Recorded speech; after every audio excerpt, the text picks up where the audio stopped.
தாவேகா முதல்வர் விஜயின் அமைச்சரவை விரிவாக்கம் மிக பிரம்மாண்டமாக நடைபெற்றிருக்கிறது. விசிகாவும் முஸ்லிம் லீக்கும் இடம்பெறுவது உறுதி எனவும் அவர்களுக்கான இடம் காத்திருப்பில் வைக்கப்பட்டுள்ளது.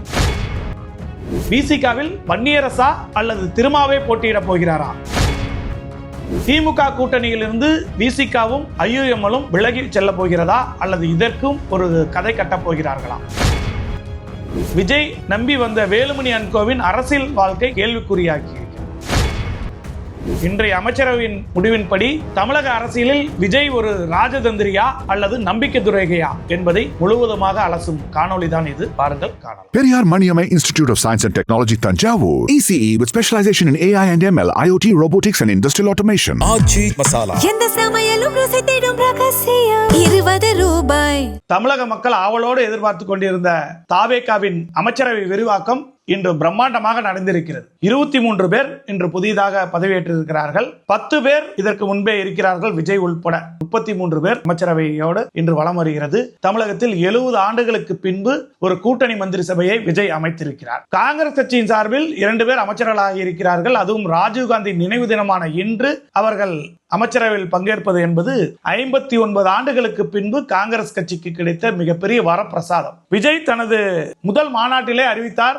தமிழகத்தில் கூட்டணி ஆட்சிக்கு வித்திடுகிறோம் வாருங்கள் என்று அழைத்தார். ஆனால் அவரோடு யாரும் செல்லவில்லை. ஆனால் திமுகவின் கூட்டணியில் இருந்து ஜெயித்து முடித்தவுடன் காங்கிரசும் ஆட்சிக்கு பிரச்சனை வருகிறது, ஆளுநர் ஆட்சி வந்துவிடும் என்பதற்காக பிசிக கம்யூனிஸ்ட் கட்சிகள் எல்லாம் இணைந்து விஜய்க்கு ஆதரவு கொடுத்தார்கள். முழுவதுமாக 120 பேர் ஆதரவோடு நம்பிக்கை வாக்களிப்பில் வெற்றி பெறுவார், ஆட்சி அமைக்க உரிமை கோரி பதவியேற்றார். இருந்தும் அதிமுகவில் இருந்து வேலுமணி அண்ட் கோ 25 பேர் விஜய்க்கு ஆதரவு அளித்தார்கள். 144 பேர் அவருக்கு ஆதரவோடு நம்பிக்கை வாக்களிப்பில் வெற்றி பெற்றார். 6 மாதத்திற்கு மைனாரிட்டியாக ஜெயித்த விஜய்க்கு எந்த பிரச்சனையும் இல்லாமல் ஆட்சி செய்யலாம் என்ற உத்தரவாதத்தை அளித்தது சட்டமன்றம். இருந்தும் இடையில் விஜய் இந்த மந்திரி சபை மாற்றம் வரை அவர் நடந்து கொண்டதெல்லாம் ஒரு ராஜதந்திரியா அல்லது ஒரு நம்பிக்கை துரோகியா என்று பார்த்தோமேயானால், தமிழகத்தில் புதிய அரசியல் வரலாறாக தமிழகத்தில் வெற்றி பெற்ற ஒரு முதலமைச்சர் எதிர்க்கட்சியில் இருக்கக்கூடிய அனைவரையும் நேரில் சென்று சந்தித்தார். விஜய் ஒரு வரலாற்று நாயகராக அது பார்க்கப்பட்டது. அதே வரலாற்று நாயகர் ஒரு வரலாற்று பிழையை செய்தார். அதுதான் இந்த வரிசையில் அதிமுகவின் பொதுச் செயலாளராகவும் தமிழக மக்களோடு ஒன்றோடு ஒன்றாக இருக்கக்கூடிய அதிமுகவின் அடையாளப்படுத்தப்பட்ட பொதுச் செயலாளராக இருக்கக்கூடிய எடப்பாடி பழனிசாமியை சந்தித்து வாழ்த்து பெறாதது வரலாற்று பிழை. அது மட்டுமல்லாமல் அதிமுகவில் இருந்து தேர்தலுக்கு பின்பு பிரிந்து வந்த ஒரு குழுவின் தலைவராக இருக்கக்கூடிய சி.வி. சண்முகம் வேலுமணி அண்ட் கோவின் இல்லத்திற்கே சென்று அவர்களது வாழ்த்துக்களையும் ஆதரவையும் பெற்று வந்தது விஜய் செய்த மாபெரும் வரலாற்று பிழை. இது அரசியல் அனுபவம் இல்லாததா அல்லது திட்டமிட்டதே நம்பிக்கை துரோகத்திற்காக செய்யப்பட்டதா என்றெல்லாம் முழுவதுமாக பின்பு பார்க்க போகிறோம். ஆக மொத்தம் வேலுமணி சி.வி. சண்முகத்தோட அரசியல் வாழ்க்கைக்கு மிகப்பெரிய இழுக்கை விஜயால் ஏற்பட்டு இருக்கிறது. ஏனென்றால் இந்த சி.வி. சண்முகம் வேலுமணியோடு வந்திருக்கக்கூடிய அவர்கள் எல்லாம் சாதாரணவர்கள் அல்ல. அவர்கள் எல்லாம் கோவையின் முகமாக வேலுமணியை பார்க்கிறோம், விழுப்புரத்தின் முகமாக சி.வி. சண்முகத்தை பார்க்கிறோம், தென்மண்டலத்தின் முகமாக நத்தம் விஸ்வநாதனை பார்க்கிறோம், புதுக்கோட்டை டெல்டாவிற்கான அடையாளமாக விஜயபாஸ்கரை பார்க்கிறோம். இப்படியெல்லாம் இருக்கக்கூடிய அடையாளப்படுத்தப்பட்ட தமிழகத்தில் மக்களால் விரும்பக்கூடியவர்களை நடுத்தெருவுக்கு கொண்டு வந்துவிட்ட விஜய் ஒரு ராஜதந்திரியா அல்லது நம்பிக்கை துரோகியா?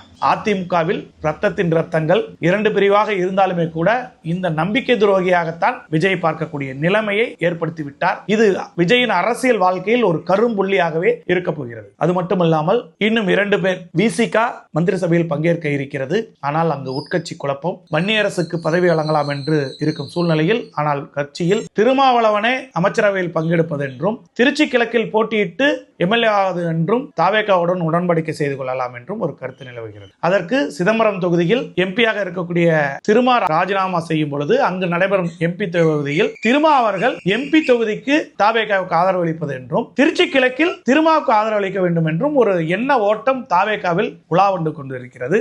ஆதலால் தான் இன்று அவர்கள் அமைச்சரவையில் பங்கேற்பது சிறிது நாட்கள் ஒத்திவைக்கப்படுகிறது. முஸ்லிம் லீக் இப்பொழுது கலந்து ஆலோசித்து கூறுவதாக கூறுகிறார்கள். அவர்களுக்கான 2 இடம் விஜய் மந்திரி சபையில் ஒதுக்கி வைக்கப்பட்டுள்ளது. இவர்கள் 2 பேரும் முடிவு தெரிந்தவுடன் தான் இந்த 23 பேருக்கும் இலாக்காக்கள் ஒதுக்கப்பட வாய்ப்பு இருப்பதாகத்தான் ஆளுநர் மாளிகை வட்டாரங்கள் கூறப்படுகிறது. இருந்தாலுமே கூட இன்று விஜய் தமிழக அரசியலில் அவர் வெற்றி பெற்றது ஒரு மாபெரும் வரலாற்று சம்பவம். அதே போன்று கூட்டணி மந்திரி சபையை ஏற்படுத்தியது ஒரு வரலாற்று சம்பவம். காங்கிரஸ் கட்சியை இணைத்துக் கொண்டது மிகப்பெரிய வரலாற்று சம்பவம். விசிகாவுக்கு ஆட்சி அதிகாரத்தில் பங்கு கொடுப்பது மிகப்பெரிய இந்த சமுதாயத்துக்கான எழுச்சி பெறுவதற்கான வாய்ப்புகள். ஆனால் காங்கிரஸை இணைத்துக் கொண்டதால் மத்திய அரசின் கோப கணைகளை எப்படி எதிர்கொள்ளப் போகிறார் விஜய்? விசிகா என்னும் ஒரு கட்சி விஜயோடு இணைந்ததால் இருக்குமா நாளடைவில் முஸ்லிம் லீக் திமுகவை விட்டு வந்துவிடுமா? திமுக தனிமரமாகுமா? இவரை நம்பி வந்த வேலுமணி அன்கோ இனி அரசியல் நடவடிக்கை என்ன செய்ய போகிறார்கள் என்பது குறித்து மிகப்பெரிய கேள்வி கணைகளோடு இந்த மந்திரி சபை விரிவாக்கம் முடிந்திருக்கிறது. பார்க்கலாம் இதற்கு பின்னணியில் என்னென்னவெல்லாம் நடக்கப் போகிறது என்பதை பொறுத்திருந்து பார்க்கலாம். பாருங்கள். Periyar Maniamai Institute of Science and Technology, Tanjavur. ECE with specialization in AI and ML, IoT, robotics and industrial automation. ஆச்சி மசாலா. எந்த சமையலும் ருசி தேடும் ரகசியம் 20 ரூபாய்.